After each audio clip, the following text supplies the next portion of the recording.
Hello everyone, welcome to the exam time. आज हमारा financial market management का lecture number second और इस लेक्चर में हम कंटिन्यू करने वाले हैं अपने फाइनेंशियल मार्केट को। प्रीवियस लेक्चर में मैंने आपके साथ रेगुलेटर्स देखा था और इंडियन फाइनेंशियल सिस्टम का स्ट्रक्चर मैंने आपके साथ डिस्कस किया था। आई होप आपको वो वीडियो अच्छा लगा होगा और आपके सारे डाउट्स क्लियर हो गए होंगे। तो आज का हमारा टॉपिक जो होने वाला है वो है फाइनेंशियल मार्केट। एक एक पॉइंट को क्लियर कर लूंगा, तो अच्छे से समझना, जो भी बताऊंगा उसे नोट करते जाना।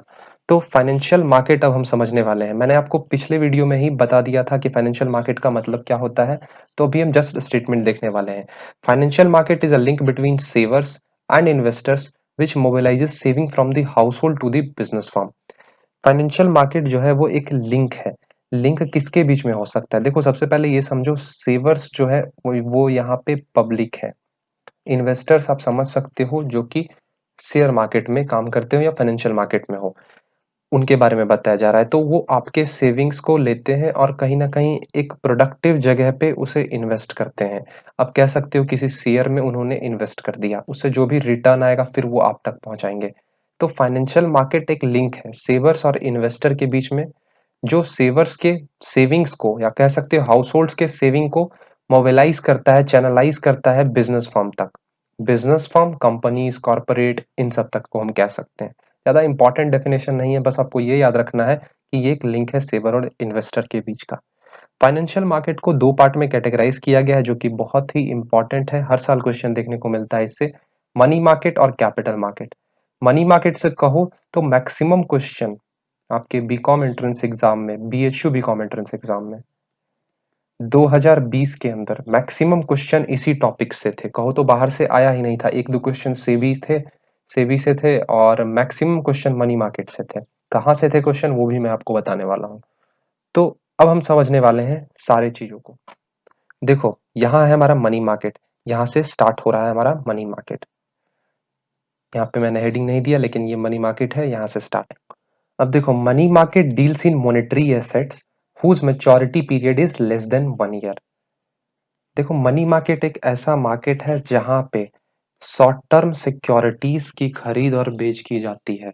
मतलब शॉर्ट टर्म से कहने का मेरा मतलब है जिसका मैच्योरिटी पीरियड मतलब जानते हो, मतलब उतने पीरियड तक वो लिमिटेड रहेगा, उस पीरियड के बाद वो एक्सपायर हो जाएगा। तो आपको याद क्या रखना है कि money market deals in less than 1 year, या शॉर्ट टर्म सिक्योरिटीज में मनी मार्केट डील करते हैं जिसका मेच्योरिटी 1 साल से कम हो। यहाँ देखो, मैंने क्लियरली लिखा है deals in short term securities. तो ये पॉइंट आपको याद रखना है कि money market short term securities में डील करता है। इसके कुछ मेजर इंस्टीट्यूशंस हैं जहां से क्वेश्चन बनते हैं, जैसे कि आरबीआई, कमर्शियल बैंक, एलआईसी और यूटीआई।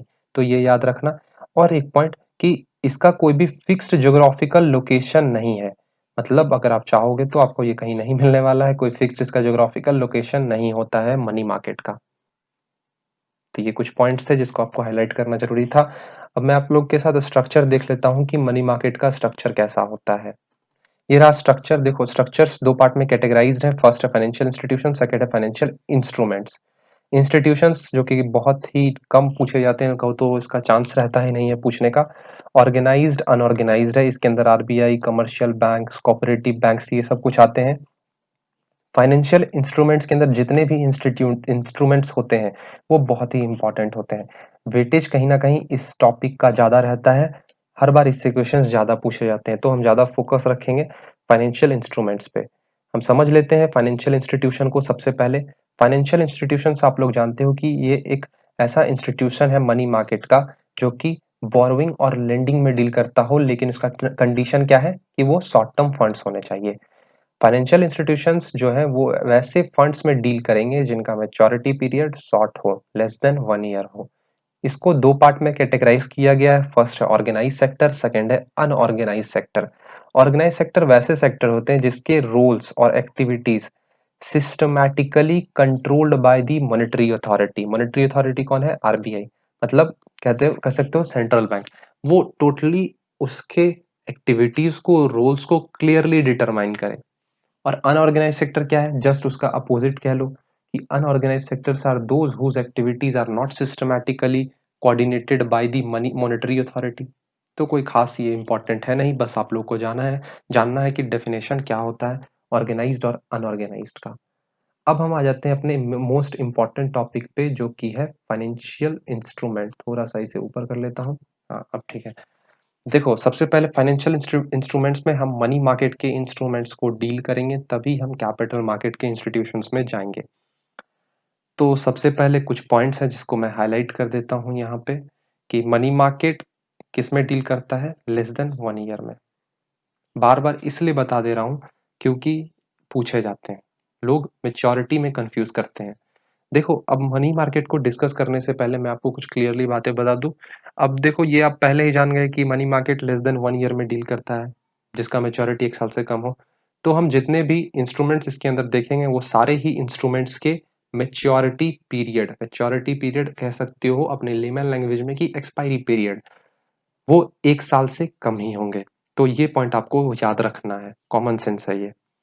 अब देखो, market for low risk, unsecured and short-term debt securities that are highly liquid are traded every day. Low risk यहाँ पे रहता है, अनसेक्योर्ड और शॉर्ट टर्म डेट इंस्ट्रूमेंट्स हमें देखने को मिलते हैं।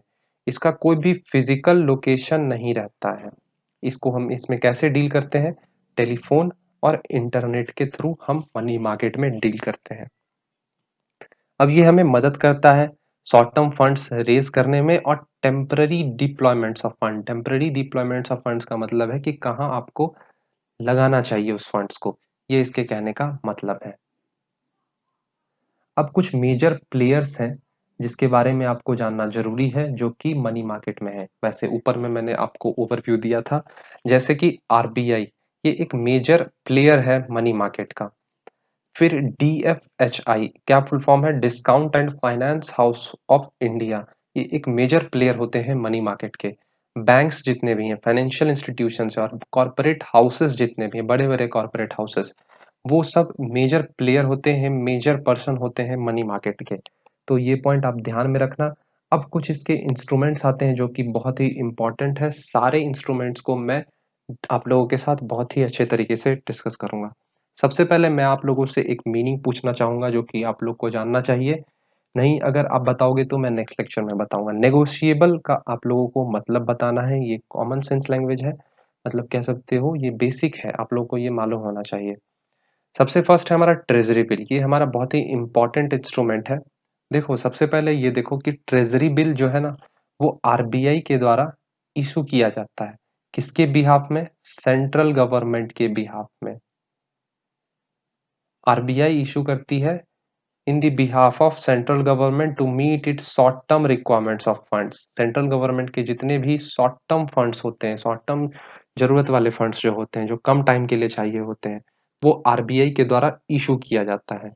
इसको इशू तो हम अपने इसके प्राइस पे करते हैं, जो कि इसके फेस वैल्यू से कम रहता है, लेकिन इशू एट डिस्काउंट यहाँ पे होना चाहिए। यहाँ पे मिसप्रिंट है, मैं नेक्स्ट लेक्चर में आपको लोग को सही कर दूंगा इसका।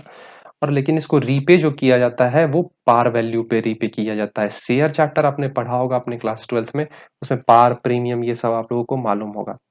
एक इम्पॉर्टेंट पॉइंट यहाँ पे जो कि है, कि इसका जो मिनिमम डिनोमिनेशन है या मिनिमम अमाउंट है, वो है RS 25,000। अगर आप लोग के पास 25,000 नहीं है तो आप ट्रेजरी बिल में डील नहीं कर सकते हो।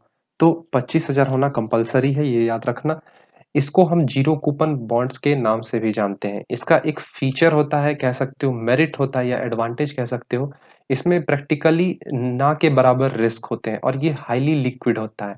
हाईली लिक्विड से मेरा मतलब है आपको, आप इसको इजिली कैश में कन्वर्ट कर सकते हो, कैश में कन्वर्ट कर सकते हो। तो ये पॉइंट आप याद रखना। और भी कुछ पॉइंट्स हैं जिसको मैं अभी आप दिखा देता हूँ। इसमें कोई भी आप लोगों से अलग से ट्रांजैक्शन कॉस्ट नहीं लिया जाता है। और एक पॉइंट ये याद रखना कि ट्रेजरी बिल्स जो है वो स्टेट गवर्नमेंट इशू नहीं करती हैं। मैंने डायरेक्ट वैसे पॉइंट्स लिखे हैं जहां से क्वेश्चंस पूछे जाते हैं। ये एक नेगोशिएबल इंस्ट्रूमेंट है। नेगोशिएबल, चलो मैं ही बता देता हूँ क्या है, मतलब कि इसको हम फ्रीली ट्रांसफर कर सकते हैं, कोई भी रेस्ट्रिक्शन आपको देखने को नहीं मिलता है इस पे। ठीक, तो इन सारे पॉइंट्स को जो मैं बताता हूँ उसको आप ध्यान में रखना।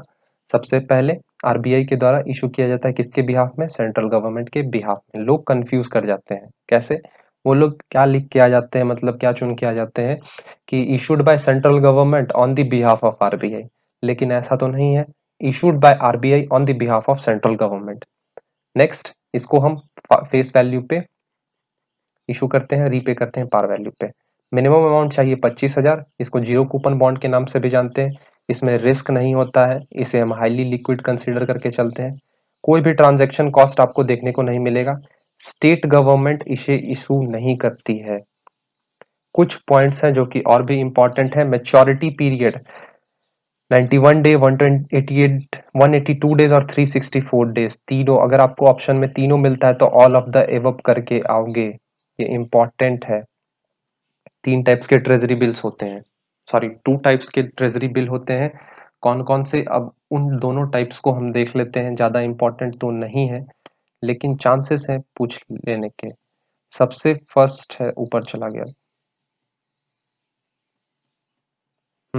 सबसे फर्स्ट है हमारा ऑर्डिनरी, या जिसे हम रेगुलर ट्रेजरी बिल बोलते हैं, जो कि रेगुलरली मार्केट में, फाइनेंशियल मार्केट में डील होते हैं। दूसरा है हमारा एड हॉक, जिसको हम ad hocs ordinary treasury bill बोलते हैं।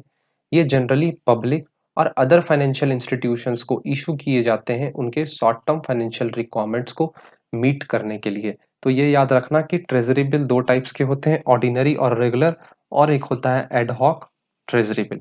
तो आई होप आपको इतना क्लियर हुआ होगा। ये था हमारा फर्स्ट इंस्ट्रूमेंट। नेक्स्ट इंस्ट्रूमेंट जो है हमारा वो है कमर्शियल पेपर, जो कि ये भी बहुत ही इंपॉर्टेंट है। ये एक अनसेक्योर्ड प्रोमिसरी नोट है। इसको हम डिस्काउंट पे इशू करते हैं। इशूड देखो जनरली किसके द्वारा ये इशू किया जाता है, लार्ज क्रेडिट वर्दी कंपनी के द्वारा इशू किया जाता है। ये पॉइंट याद रखना, लार्ज क्रेडिट वर्दी कंपनीज। जनरली यहाँ पे लो रेट्स ऑफ इंटरेस्ट आपको देखने को मिलेंगे as compared to the market rates. Returns कहीं ना कहीं यहाँ पे ज्यादा है। ये नेगोशिएबल इंस्ट्रूमेंट है जो कि ट्रांसफर किया जाता है। इसका मेच्योरिटी पीरियड है 15 दिन का, सॉरी 15 दिन से लेकर 1 साल तक का। अपने भारत के मनी मार्केट में इसे 1990 में लाया गया था। ये पॉइंट इंपॉर्टेंट है कि introduced in the money market during the year 1990। अब एक क्वेश्चन यहाँ पे इंपॉर्टेंट है कि कमर्शियल पेपर का मिनिमम डिनोमिनेशन, या कह सकते हैं मिनिमम अमाउंट क्या होना चाहिए, तो ₹5 लाख। ये क्वेश्चन 2020 में बीकॉम एंट्रेंस के अंदर, सॉरी बीएचयू बीकॉम एंट्रेंस के अंदर ये क्वेश्चन पूछा गया था। तो पॉइंट ये याद रखना आप। अब देखो कमर्शियल पेपर सबसे पहले कि कौन सब्सक्राइब कर सकते हैं, ये याद रखना कि किनको मतलब दिया जा सकता है। इंडिविजुअल्स, कोई भी आप और मैं, बैंकिंग कंपनीज, कॉर्पोरेट्स जो कॉर्पोरेट हाउसेस होते हैं, और एनआरआईज, ये सब लोग कमर्शियल पेपर को सब्सक्राइब कर सकते हैं। अब आता है हमारा नेक्स्ट टॉपिक जो कि है कॉल मनी। देखो अब क्या है, कॉल मनी एक शॉर्ट टर्म फाइनेंस रीपेबल है, मतलब सॉरी शॉर्ट टर्म फाइनेंस है जिसको हम रीपेबल ऑन डिमांड करते हैं, मतलब जब भी इसका डिमांड हो तब हम रीपे कर देते हैं। मैच्योरिटी पीरियड 1 दिन से लेकर 15 दिन तक का है। इसको हम इंटर बैंक ट्रांजेक्शन के लिए यूज करते हैं। कॉल मनी एक ऐसा मेथड है जिसके through bank borrows from each other to be able to maintain a cash reserve ratio as per RBI. क्या है मतलब, देखो कॉल मनी एक ऐसा मेथड है जिसके थ्रू जितने भी अदर बैंक्स होते हैं ना, कमर्शियल बैंक, वो फंड्स रेस करते हैं एक दूसरे के लिए, और जिसके थ्रू वो सीआरआर मेंटेन कर पाते हैं आरबीआई के पास। अब सीआरआर क्या होता है, मनी एंड बैंकिंग में आपने ये देखा होगा। CRR, interest rate paid on call money, is known as call rate. जो भी इंटरेस्ट पे किए जाते हैं कॉल मनी पे, उसको हम क्या बोलते हैं, कॉल रेट। तो कॉल मनी कोई खास इंपॉर्टेंट नहीं है, इतना काफी है उसके लिए। अब आता है नेक्स्ट टॉपिक जो कि ये भी इंपॉर्टेंट कंसिडर किया जाता है। ये है हमारा सर्टिफिकेट ऑफ डिपॉजिट। सबसे पहले ये भी एक अनसेक्योर्ड इंस्ट्रूमेंट है, issued in bearer from by commercial banks and financial institution. Commercial bank के द्वारा इशू किया जाता है, आरबीआई के द्वारा इंट्रोड्यूस किया गया था एक टाइम पे। सर्टिफिकेट डिपॉजिट जो होते हैं वो शॉर्ट टर्म बोरोविंग्स होते हैं, किनके द्वारा, बैंक्स के द्वारा। Certificate deposit rates are usually higher than the term deposit rate due to the low transaction cost. Low transaction cost होने की वजह से सर्टिफिकेट डिपॉजिट्स के जो भी रेट्स होते हैं वो हायर होते हैं as compared to term deposit. Certificate deposits are issued by, किनके द्वारा इशू किया जाता है ये ध्यान रखना, scheduled commercial bank excluding regional rural bank RRB. अब ये किनको इशू किया जाता है, हमने ऊपर देखा इशूड बाय, किनके द्वारा इशू किया जाता है। अब देख लेते हैं किनको इशू किया जाता है, इशूड टू कोई भी इंडिविजुअल, आप और मैं जैसे, कॉर्पोरेशंस, कंपनीज, ट्रस्टीज और एसोसिएशन। मैच्योरिटी पीरियड दिया हुआ है 91 डेज से लेकर 1 साल तक। मिनिमम, यहाँ पे स्पेलिंग में मिस्टेक है, मिनिमम अमाउंट जो होगा सर्टिफिकेट डिपॉजिट का वो 1 लाख का होगा, ये याद रखना। मैंने आपको हर एक इंस्ट्रूमेंट्स के मिनिमम डिनोमिनेशन बता दिए हैं, तो आप ये याद रखना, पूछे जा सकते हैं। अब हमारा आता है last instrument Indian money market का, जो कि है commercial bill. It is a bill of exchange used to finance the working capital requirement of business firm. ये ध्यान रखना, बिजनेस फर्म कमर्शियल बिल को यूज करते हैं अपने वर्किंग कैपिटल रिक्वायरमेंट को मीट आउट करने के लिए। वर्किंग कैपिटल समझना, जो कि आए दिन बिजनेस में यूज होते हो। जैसे कि यहाँ पे बताया गया है, a seller of the goods draws the bill on the buyer when goods are sold on credit. When the bill is accepted by the buyer, it becomes marketable security and called a trade bill. These bills can be discounted with a bank if the seller needs funds before till the bill of maturity. Bills of exchange पढ़े हो ना, उससे related है, similar है, कोई ज्यादा difference इसमें देखने को नहीं मिलता है। तो ये था आपका इंडियन मनी मार्केट का इंस्ट्रूमेंट्स। मैंने आज आप लोग के साथ मनी मार्केट का स्ट्रक्चर देखा, फाइनेंशियल मार्केट का मीनिंग देखा, मनी मार्केट का मीनिंग देखा, और मनी मार्केट के जितने भी इंस्ट्रूमेंट्स होते हैं उसको मैंने कवर किया। नेक्स्ट लेक्चर में मैं शिफ्ट करूंगा कैपिटल मार्केट पे, और कैपिटल मार्केट को भी बहुत ही इजीली हम कवर करेंगे। तो आई होप आपको ये लेक्चर पसंद आया होगा। तो मिलते हैं नेक्स्ट लेक्चर में, तब तक के लिए थैंक यू और bye. No fear, I'm standing right here, eyes peer with my mind clear, never look rear, only up, never down, look around till I'm found, hear the sound, listen